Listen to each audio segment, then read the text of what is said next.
Chief Minister N. Birena Luchingduna MLA Singna Prime Minister Unanaba appointment lawagi lista Opposition Congress ki MLA mangagi mingso happy haina Manipur Pradesh Congress Committee MPCC ki senior spokesperson Ningombam Bupenda Maitena haikre ngasi Congress bawana pangthokiba paugi mifam amada wafam asi fongdokladuna Bupenda na hai Hauzik Delhi da Prime Minister Unani haiduna lairiba Manipur ki MLA Minister Singh ngasi fawa appointment fangdoduna lairi haiki Thakaregi mamangda opposition party taragi mihut singna Delhi da chatuna Prime Minister amadi Home Minister unanaba yamna kanna honaki nimitarani chupna Delhi da laikiba opposition party ki MLA singda kariguma wafam ama fawba hairamdana PM na United States da chatkiba asimak yamna laibak thibani haiki Thamanga suraba Manipur ki irang asi waroi cinema puraknaba hotnabada ruling amadi opposition khaidana punna changsin minaduna India ki lusingba singa khana nainabagi matam BJP lengakna pibiu loinana Manipur da thokliba irang asi ki matangda PM ki office tagi Manipur ki CM secretary ta phone tawduna amadi hotline number da irang asi ki maramda wafam amata phongdorakpa laikidabra hainasu Bupendana hanglakle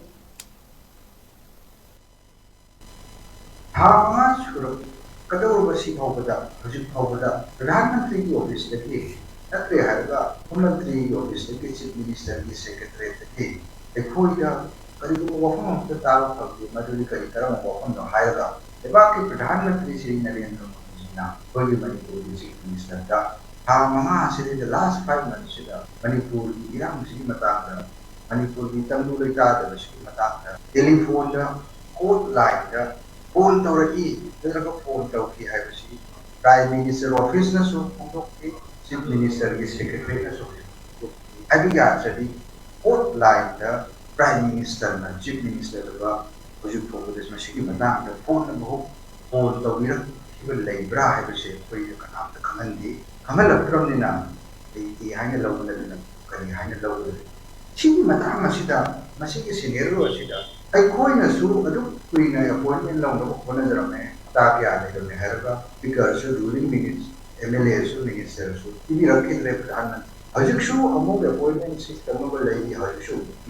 tin mata siru opposition ki congress MLA manga china prime minister na appointment pirakani haibu wakhal china amara thame herga masik mata ne koina honorable chief minister na pradhan mantri ki appointment lawi na initiative se पूर्ण रखत पियो